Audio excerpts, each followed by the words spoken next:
Hello everyone, आप सभी का स्वागत है दोस्तों आज हम ऑर्थो सेंटर के बारे में थोड़ा डिस्कस कर लेते हैं।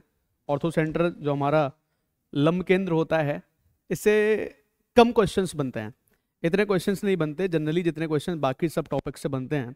जैसे मैंने अभी इन सेंटर भी करा दिया, सर्कम सेंटर भी बता दिया, कॉर्ड्स बता दी, टेंजेंट्स बता दी, मीडियंस के बारे में बता दिया, नंबर ऑफ ट्रायंगल्स काउंट करने के बारे में, इनइक्वालिटी ऑफ ट्रायंगल्स के बारे में बता दिया मैंने। ठीक है, तो मैंने ऑलमोस्ट वो सारी चीज़ें कंप्लीट कर दी हैं। आप उस प्लेलिस्ट को देखते रहना। उस प्लेलिस्ट में बहुत सारी चीज़ें हैं दोस्तों, बहुत सारी चीज़ें हैं जो तुम्हारे काम आने वाली हैं एग्जाम पॉइंट ऑफ व्यू से। अलजेब्रा के रिसेंट क्वेश्चंस मैंने कवर कर दिए, किस तरह के पूछे जा रहे हैं। ठीक है, अब देखो जरा ध्यान से कुछ बातों को समझने की कोशिश करते हैं। ऑर्थो सेंटर क्या होता है? आपने ऑर्थोडोंटिस्ट सुना होगा। ऑर्थोडोंटिस्ट, डेंटिस्ट जो होते हैं, जो दांतों को सीधा करने का काम करते हैं, तार वार नहीं लगाते जो दांतों में, ऑर्थोडोंटिस्ट वही तो होते हैं। ठीक है, वहीं से ये तो ये क्या है मतलब, जैसे मान लो ये ट्राइंगल लिया मैंने ए बी सी, मैंने ट्राइंगल ले लिया ए बी सी। अब करना क्या है तुम्हें, ए से इससे एक परपेंडिकुलर यहां पे डालना है, इससे परपेंडिकुलर एक यहां पे डालना है, और इससे परपेंडिकुलर यहां पे डालना है। ठीक है, मान लो ये एच पॉइंट पर काटते हैं। इस एच पॉइंट को हम क्या बोल देते हैं? Ortho centre. इस एच पॉइंट को हम क्या बोल देते हैं? ऑर्थो सेंटर बोल देते हैं, यानी कि लंब केंद्र बोल देते हैं। इनको क्या बोलते हैं भाई? A D B C F. ये क्या हुए? ऑल्टीट्यूड्स बोले जाते हैं। क्या बोले जाते हैं? ऑल्टीट्यूड्स, जो किसी वर्टेक्स से खींचा जाता है। ठीक है, ए डी बीई और सी एफ जो हैं ये हमारे क्या है? ऑल्टीट्यूड्स होते हैं। ये हमारे क्या होते हैं? ऑल्टीट्यूड्स, यानी कि इनको बोलते हैं शीर्ष लंब। क्या बोलते हैं इनको? शीर्ष लंब होते हैं ये हमारे शीर्ष लंब होते हैं, ये हमारे शीर्ष लंब होते हैं। ठीक है, तो ऑल्टीट्यूड्स का जो इंटरसेक्टिंग पॉइंट होता है, जहां पर ऑल्टीट्यूड्स टकराते हैं, intersecting point of altitudes, intersecting point of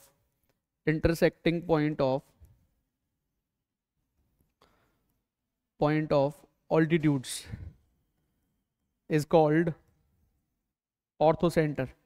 altitudes का इंटरसेक्टिंग पॉइंट जो होता है, यानी कि जो हमारे शीर्ष लंब होते हैं, इनका प्रतिच्छेदन बिंदु जो होता है, उसको हम क्या बोल देते हैं?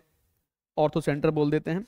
जरा बात को ध्यान से समझने की कोशिश करना भाई। इसकी लंबाई को मैंने h1 दे दिया नाम, इसकी लंबाई को मैंने h2 नाम दे दिया, इसकी लंबाई को h3। ए के सामने वाली साइड को मैंने a बोल दिया, बी के सामने वाली साइड को मैंने b बोल दिया, सी के सामने वाली साइड को मैंने c बोल दिया। ठीक है, तो जैसा कि आप सभी लोगों को पता है, ट्रायंगल्स का एरिया जो आएगा, half AH1 equals to half BH2 equals to half CH3। ऐसे बन के आ जाएगा क्या? एक ही तो त्रिभुज है ये, तो half base into height concept follow करेगा। इसको फर्दर अगर मैं सॉल्व करता हूं, ध्यान देना मेरी बात पर थोड़ा सा भाई। फर्दर मैं इसको सॉल्व करूं तो AH1 बराबर BH2 बराबर CH3 हो जाएगा क्या? क्यों भाई? या फिर H1 ratio H2 ratio H3 जो बनेगा 1/A ratio 1/B ratio 1/C बन जाएगा क्या? ठीक है, इस तरीके से ध्यान में रख लेना है ना। H1/H2/H3, H1 रेशो H2/H3 जो बनेगा वो क्या बनेगा? 1/A 1/B 1/C का रेशो बन जाता है। अगर ये H1 H2 H3 क्या है? हमारे ऑल्टीट्यूड्स हैं। ऑल्टीट्यूड्स अलग चीज होती है, परपेंडिकुलर अलग होता है। परपेंडिकुलर जो होता है जरूरी नहीं कि वो हम यहां से भी डाल सकते हैं, किसी भी लाइन के किसी भी कोने से डाल सकते हो, तुम कहीं से भी डाल सकते हो परपेंडिकुलर। लेकिन ऑल्टीट्यूड जो शीर्ष लंब होता है वो शीर्ष से आता है, वर्टेक्स से आता है। शीर्ष लंब हमेशा कहां से आता है? वर्टेक्स से आता है। ठीक है, इसीलिए इसको शीर्ष लंब बोल दिया जाता है। ठीक है, ऑल्टीट्यूड इसको बोलते हैं। देखो एक पॉइंट और जरूर समझ लो सभी लोग, और यही से शायद क्वेश्चन बनने की संभावना रहेगी कि मान लो अगर इस तरीके से हमारा ट्राइंगल है ABC, इस ट्राइंगल को नाम दे दिया मैंने ABC। ठीक है, ये हमारा एक ऑल्टीट्यूड यहाँ पर डाल दिया मैंने, एक ऑल्टीट्यूड हमारा ये पड़ गया, एक ऑल्टीट्यूड हमारा ये पड़ गया।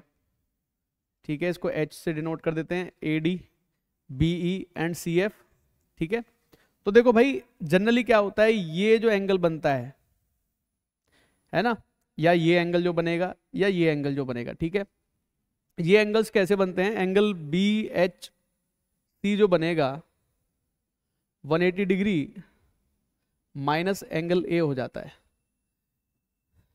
माइनस एंगल A होता है। एंगल AHB जो बनेगा वो बनता है 180 डिग्री माइनस एंगल C बन जाएगा ये, ठीक है। और जो तीसरा अपने पास है एंगल AHC, ये बन जाएगा 180 डिग्री माइनस एंगल B।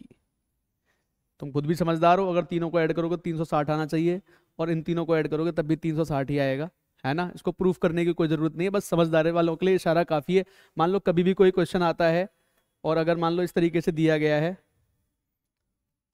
इस तरीके से दे दिया, मान लेते हैं इस तरीके से बना के दे दिया, ये H ऑर्थो सेंटर है, ABC इसका नाम दे दिया हमने, और हमें दे दिया इसको कुछ भी बता दिया उसने, ठीक है, इसको बता दिया मान लेते हैं 120 डिग्री का है, तो भैया ये दोनों मिलके 180 बनाएंगे नहीं बनाएंगे, तो ये कितना होना चाहिए, ये हमारा 60 डिग्री हो जाना चाहिए क्या। इसको ऐसे भी तो लिख सकते हो आप लोग, angle BHC plus angle A equals to 180 degree, लिख सकते हो ना इस तरीके से भी। तो इसको लिख सकते हो angle AHB plus angle C बराबर 180 डिग्री, इस तरीके से भी लिखा जा सकता है। याद रखना H यहाँ पर हमारा क्या है, ऑर्थो सेंटर है ना, H हमारा क्या है यहाँ पे, ऑर्थो सेंटर, उसी केस में काम करेंगे सारी चीजें, है ना, ये ध्यान देने वाली बात है, ऑर्थो सेंटर ही तो पढ़ रहे हो, ठीक है। Angle AHC plus angle B, ये भी हमारा 180 डिग्री बनेगा। तो कैसे भी इसको समझ लो, कैसे भी इस पॉइंट को समझ लो, तुम्हारी समझदारी यहीं पर है, कैसे भी इस पॉइंट को समझ लो, समझ में आना चाहिए, ठीक है। कहीं पर भी बना दिया जाए, मान लो इस तरीके से बना के हमें दे दिया, ये H दे दिया, ये PQR है, ठीक है, ये कुछ भी बना के दे दिया, मान लो ये हमें दे दिया 20 डिग्री, तो बेझिझक ये 160 डिग्री होगा, ठीक है, ये 160 डिग्री का हो जाएगा। तो आ रही है बात समझ में। चलो एक पॉइंट और समझ लो यहाँ पे, पॉइंट क्या है भाई, थोड़ा सा ध्यान दे लो सब लोग। अगर इस तरीके से हमें दिया है तो AH इंटू HD बराबर BH into HE into CH into HF, यही लास्ट पॉइंट तुमको समझना है। आता कैसे वो मैं तुमको बता देता हूँ, आसान होता है, कोई मुश्किल टास्क नहीं है। देखो ध्यान से समझना बात को। देखो दो तरीके से प्रूफ कर सकते हैं, सिमिलरिटी का कॉन्सेप्ट लगा सकते हो, कॉर्ड की प्रॉपर्टी लगा सकते हो, ठीक है, दो तरीके से प्रूफ कर सकते हैं, दोनों तरीके समझ लेना। जैसे मान लो अगर मुझे AH HD मतलब ये दोनों प्रूफ करने हैं, ठीक है, तो ये तो 90 डिग्री है ही है भाई, ये हमारा 90 डिग्री है, ठीक है, यहां पर ये 90 डिग्री हो जाएगा, ठीक है। ये वाला सामने वाला एंगल एल्फा, इस एंगल को भी मैंने क्या नाम दे दिया, एल्फा। तो मुझे इतना बता दो, ये वाला जो एंगल बचा ये 90 माइनस एल्फा बचेगा क्या, और ये वाला एंगल भी हमारा 90 माइनस एल्फा बचेगा क्या, ठीक है। देखो भाई तो दो ट्रायंगल दिखाई दे रहे हैं जिनके तीनों तीनों एंगल बराबर हो गए। ट्रायंगल AEH सिमिलर हो जाएगा ट्रायंगल BDH के, ADH AEH sorry AEH, A की जगह B आ गया, E की जगह पे D आ गया, BDH हो जाएगा। अगर सिमिलरिटी लगाओगे तो AE का जो रेशो बनेगा BD के साथ में बनेगा, EH का जो रेशो बनेगा DH के साथ में बनेगा, और AH का जो रेशो बनेगा वो BH के साथ में बनेगा। तो जरा इस पॉइंट को उठा लो भाई समझदार बच्चों, क्रॉस मल्टीप्लाई कर दोगे तो AH इंटू DH जो बनेगा, DH मतलब HD बराबर BH इंटू HE बन गया क्या, ये तो प्रूफ हो गया। अगर इसको भी प्रूफ करना है तो इन दोनों को ले लेना, जैसे इनको लिया है ना मैंने, इसको भी प्रूफ करना है तो इसको ले लेना, इससे भी प्रूफ कर सकते हो आराम से, इस वाले को ले लेना और इस वाले को ले लेना, इन दोनों ट्रायंगल में ये थीटा थीटा हो जाएगा, ये 90 हो जाएगा, तीसरा ऑटोमेटिकली सिमिलर हो जाएगा, ठीक है। तो उसके थ्रू तुम प्रूफ कर सकते हो बहुत आसानी के साथ। दूसरा मैंने जो तुमसे बोला था वो भी तुम्हें दिखना चाहिए, वो कॉर्ड की प्रॉपर्टी से रिलेटेड मामला है, ध्यान देना मेरी बात पे। जैसे अगर मान लो ये मैंने बनाया ट्रायंगल,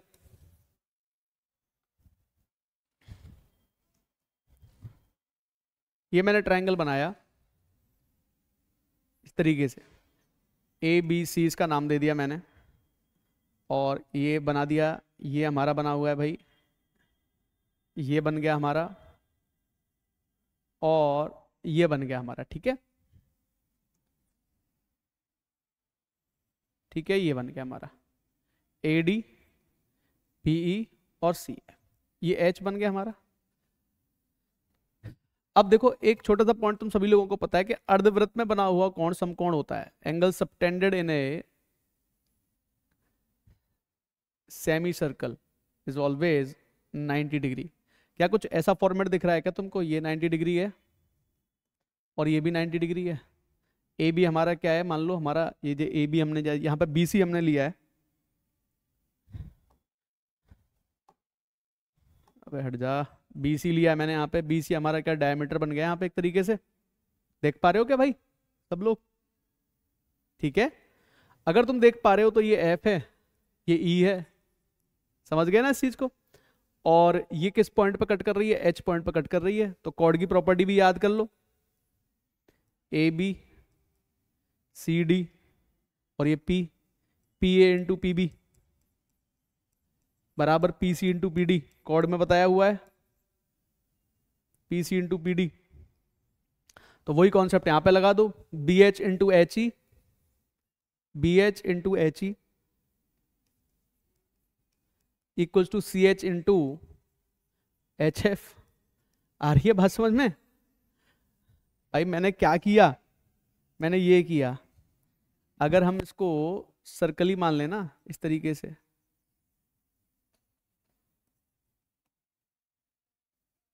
ठीक है, अब तो बात आ गई होगी समझ में। एक अर्धवृत्त बना दिया मैंने यहाँ पे, ठीक है, यहां से भी प्रूफ हो जाएगा। अगली बार किसके लिए, अब देखो ये दोनों लिए, अगली बार इसके रेस्पेक्ट में बना देंगे, ये वाला और ये वाला बन जाएगा। ठीक है, दोनों ने ये वाला बना दिया 90 डिग्री, 90 डिग्री बन गए, हो गया काम। एक बार इन दोनों को लेने के लिए इसको ले लेंगे, एक बार इन दोनों को लेने के लिए इसको ले लेंगे, इन दोनों को लेने के लिए इसको ले लेंगे। मतलब एक बार तुमने डायमीटर बनाया BC, एक बार बनाओगे AC, एक बार बनाओगे BA, तो भी ये प्रूफ हो जाएगा आराम से, 2 बार में हो जाएगा वैसे प्रूफ ये, है ना। लेकिन मैंने कॉन्सेप्ट तुमको समझा दिया, ये कॉन्सेप्ट काम में आता है इसके लिए। ठीक है, तो पॉइंट क्या ध्यान में रखना है, देखो ये वाला पॉइंट ध्यान में रखना है। I hope each and everything is clear to you guys. ठीक है, thank you guys so much.